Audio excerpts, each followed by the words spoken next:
მოდი დღეს გადავიღოთ რა კერძებს გავამზადებ დღის განმავლობაში. აქ წვავ ბლინებს, ბევრი უნდა გავაკეთო, იმიტომ რომ ტორტი მინდა ავაწყო. აქეთ ბადრიჯანი მაქვს მარილში, რომ აჯაფსანდალი გავაკეთო, ეს ბროკოლი ადუღებულ წყალში რომ მე დათის მოუხარშო და ყველი ამოიყვანა დილით ილომ. საუზმისთვის დათის ბანანი და მაწონი გავუმზადე და ეს რომ მიირთვა, უკვე მე შემომიერთდა და ერთად დავასრულეთ ბლინების წყობა. დარჩენილ მაწონს ჩიას თესლი დავუმატე და მაცივარში გადავინახე ჩიას პუდინგისთვის. სანამ ტორტის აწყობაზე გადავალ, რამდენიმე ბლინს შოკოლადთან ერთად და შევჭამ.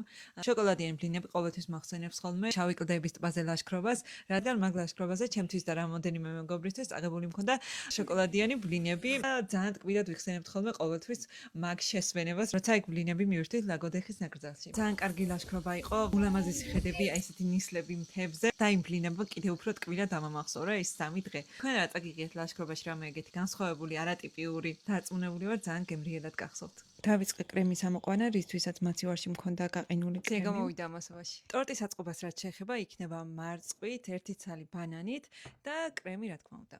სანამ ჩვენი ტორტი მაცივარში ცირდებოდა, სადილით გავამზადე ამასობაში, აი ეს ხასხასა ფერები ძალიან მიყვარს ზაფხულში.